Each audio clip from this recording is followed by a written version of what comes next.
In today's video, I'll be explaining all about the fees you need to know when selling using Amazon FBA.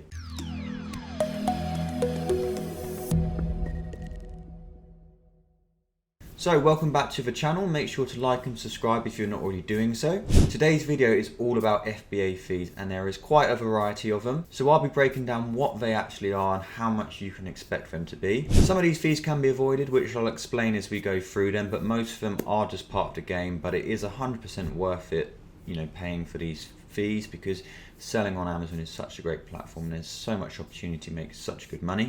One important note before we start is that all of these fees today are not including the VAT. So Amazon don't show their fees including the VAT, they're all excluding VAT. So just bear that in mind, that there will be an extra 20% on top of these, but I will just remind as we go through as well that that is the case. So let's get started. So the first fee we have is with the Amazon account type. Now you should just see on the screen the two types of account we have: the individual account and the professional account. Now what are each of these? So the individual account, Amazon say if you are selling less than 35 items. Professional account, that is basically for anyone else.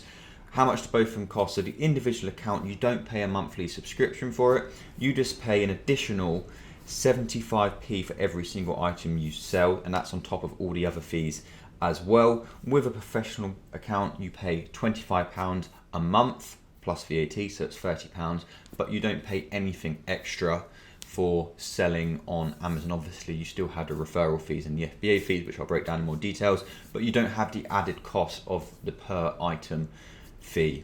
Now, which one should you pick? I would 100% recommend going on a professional plan from the very outset. The thing is with FBA is you can't do it half-heartedly. You do have to go all in.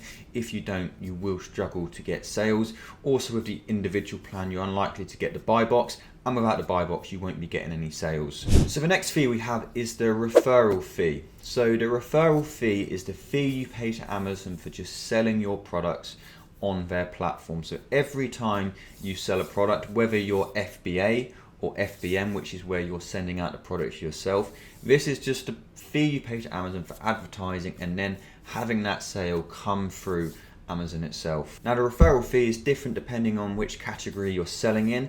If you have a quick look on the screen now, you'll be able to see all the different fees. They start from about 7.14% and they go all the way up to 15.3%. The average probably is about 15% on most of the good categories, but obviously some are lower, but it does all depend on each category. There's also a per item minimum referral fee, which is 25p, and some of these categories do have a different percent depending on the price of the item. For example, in baby products it's 18.16% for sales up to £10 and 15.3% for products with a total sales price greater than £10. So the next fee we have is the FBA fee, the Fulfillment by Amazon fee. Now we always recommend to use FBA just because you have a much higher chance of winning the buy box. Some sellers do use FBM, but personally FBA is always the way to go. So obviously there is a fee involved with this.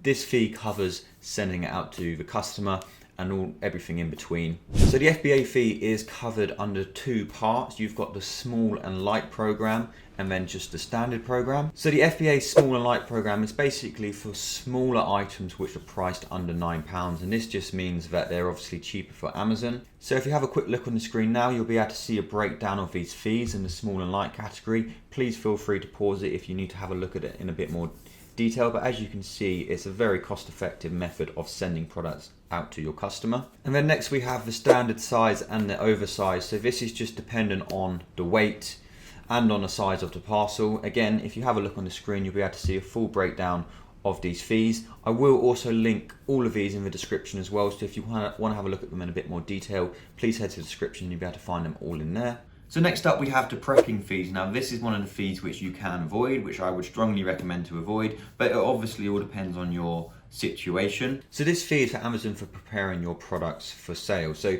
there's a few parts to this. So the first one is the label service. So a lot of your items which you're selling on Amazon will need a label. Now, not all products will need a label because you can quite often use the manufacturer barcode on a product, but on some lines, the only label you can use is one provided by Amazon. If that is the case, you have to print it off and stick it on each of the products. So if you have a look at my screen now, you can see the pricing for this. So it's all dependent on the size of the parcel. So the next one is the bagging fee. I'm sure if you've seen my videos before, you've heard me talking about poly bags and how important they are. A lot of items will need to be put in poly bags. So this fee covers Amazon doing that for you. And then you've got the least likely to be used fees, which are bubble wrap, taping, and opaque bagging. Most of your products you won't need to do this. These are really, really easy to do at home. So if you're going to use any of these, probably the only ones you would use would be the label service and maybe the bagging.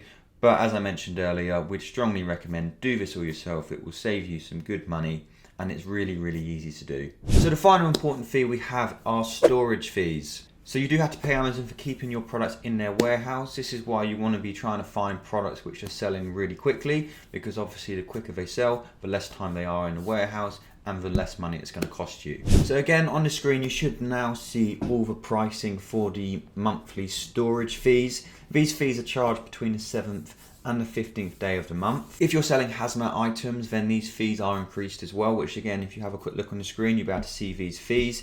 Hazmat basically means dangerous goods. So this might be things with lithium batteries in, so battery packs, or it might be things with chemicals in, so nail varnish, for example. So these fees are slightly more expensive, just because Amazon has to do more regulation to store these products. So that's the main fees summed up. There are some other smaller fees which you may want to know about. These include return fees and disposal fees. But the main ones you need to worry about is your subscription, the referral fees, the FBA fees, and then the storage fees. And obviously the prep fees are an optional one which you don't have to use. So if you want to see any of these descriptions in more details, I've linked all of these web pages in the description. And although it may seem like there's a lot of fees for selling using Amazon FBA, which there is, it is 100% worth using it. It is such a hands-off service. And the volume of sales you can pick up with quite minimal work really is quite incredible. But I hope you found that video helpful. Make sure to like and subscribe if you're not already doing so. I've done loads of videos with other helpful information all about FBA, so make sure to check that out as well. But I'll see you in the next one.